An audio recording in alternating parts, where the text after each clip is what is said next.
So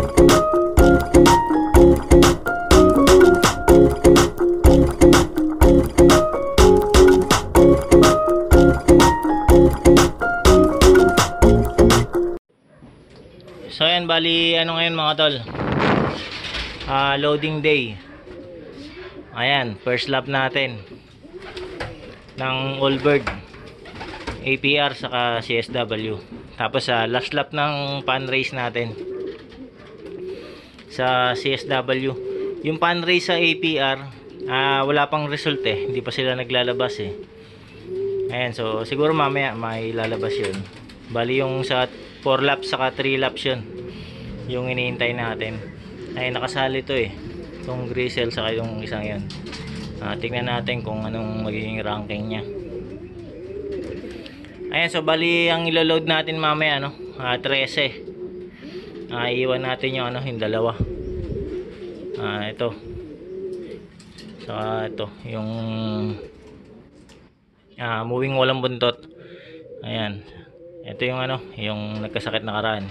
Ayan, full sieve ng to nung naka 6 points natin na checkered. Ayan, kapatid niya yan.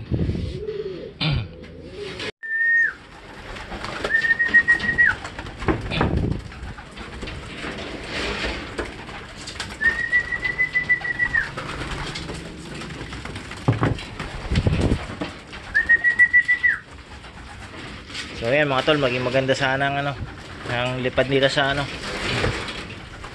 sa first lap ng derby.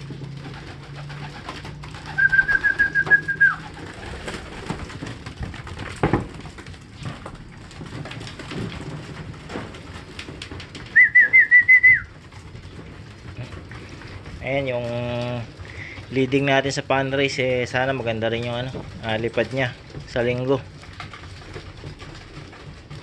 Ayan, naasahan natin siya. Sana ganun ulit, first dropper natin.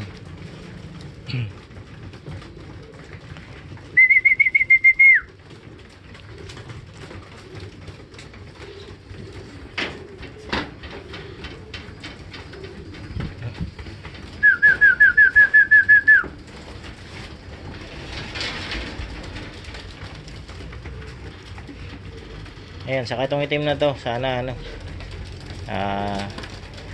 makauwi na maayos. Galing kasi sa yun, salpok.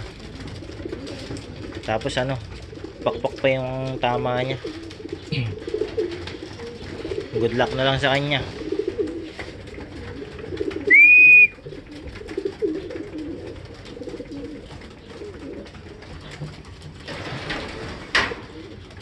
Ayan, mga sabik na gusto na pumunta ron sa dito sa kabila sa mga asawa nila.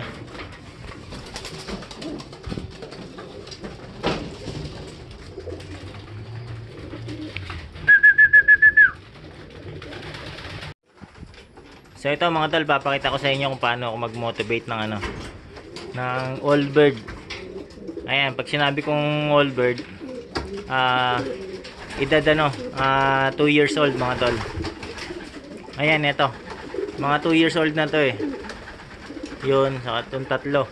Ito lang ang YB dyan. Gaya ng mga sinasabi ko dati, hindi talaga ako nagpapares ng YB. Ayan, kaso ito pinarisan ko na kasi sabik siya sa pares. Napansin ko sa kanya sa edad niyang YB talagang yung pamamaris niya talagang parang Allbird na rin. Ayan, sabik siya.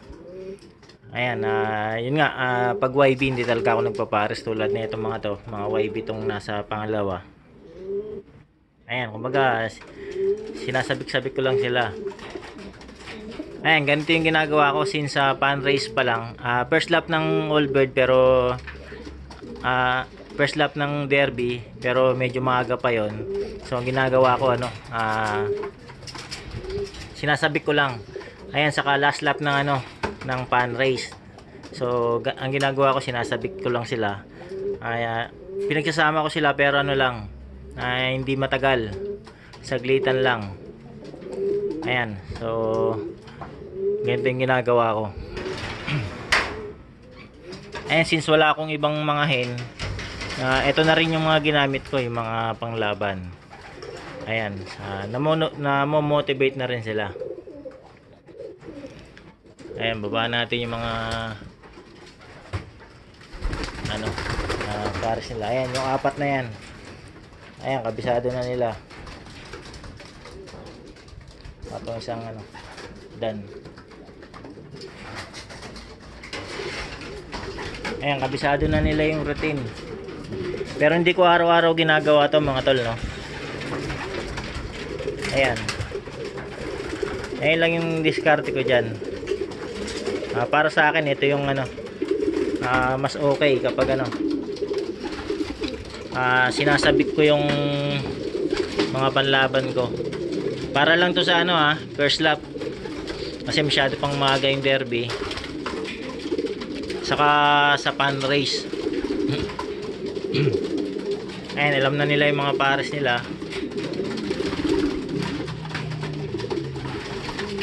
Ayan, ito lang yung YB dyan. Kaso ano talagang pares na siya. Kaya inanuhan ko, binigyan ko ng pares.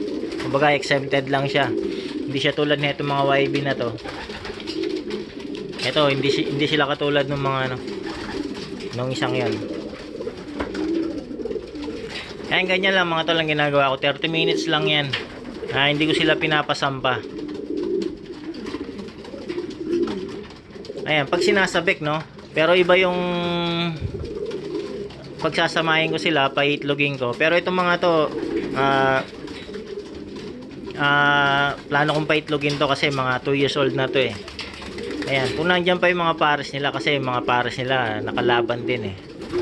Ayan. So, kapag nandiyan pa sila, tutuloy yung papaitlogin ko yung mga ano, kasi mga all bird talaga yun, yung mga barako. 2 years old na yun eh. Ayan. Okay naman yung motivate nila, maganda naman yung mga speedan nila. Ayan, yan lang yung akin, no? Ganyan yung discard ko dyan. Binabantayan ko yan kasi sasampayan eh. Mag-asawaan yan. Kita nyo naman yung widowhood eh, wala siyang divider, kaya kailangan kong bantayan. 30 minutes lang naman. Ayan, pag nakikita ko ng sasampa na yan, inaawat ko na, tinatanggal ko na.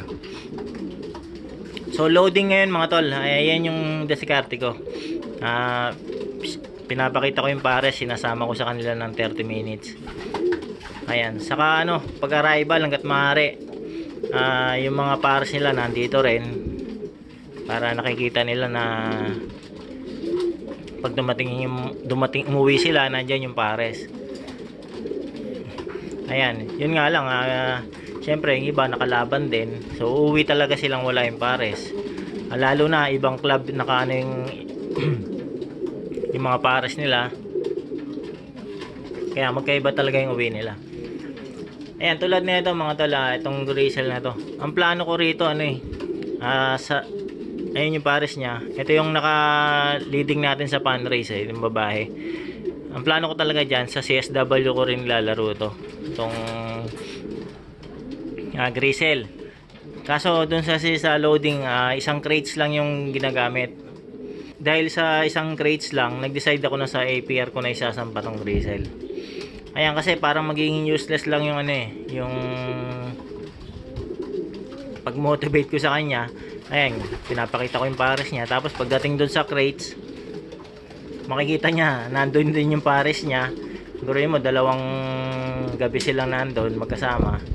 Makikita niya yung pares niya. So parang useless lang yung magiging motivate niya. So baka lumipad ano din siya. Easy lang lipad niya kasi magkasama sila doon. So isip niya yung pares niya nandun din. So yung mga ganong simpleng bagay, naobserbahan ko rin yan. Kaya ang gagawin ko dyan ay ibubukod ko sila. Sa APR ko na lang to ikakarga. Ayan, para wag lang masira yung motivate ng hen. Kasi ano yung hen eh, leading natin yan. Kumbaga siya yung importante sa linggo. Kasi talagang konti na lang eh. Baka makuha natin yung pan race, no? Ayan. So umaasa ako. So hangga't maaari yung mga ganung bagay mga obserbasyon na ano natin, napapansin natin. Ayan. Ayan, tulad nun sumasampa na kasi wala tayong divider. So magsasampahan talaga yan. Ayan, tignan yung ano doon, no? YB lang yun pero ano niya, talagang ano na siya sa pares niya.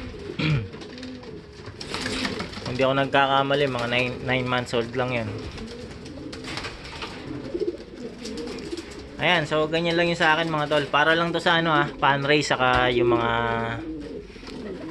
first lap ng derby yan. Pero mga kalagitnaan ng derby, kung nandiyan pa, kumpleto pa sila, paitlogin ko yung mga yan.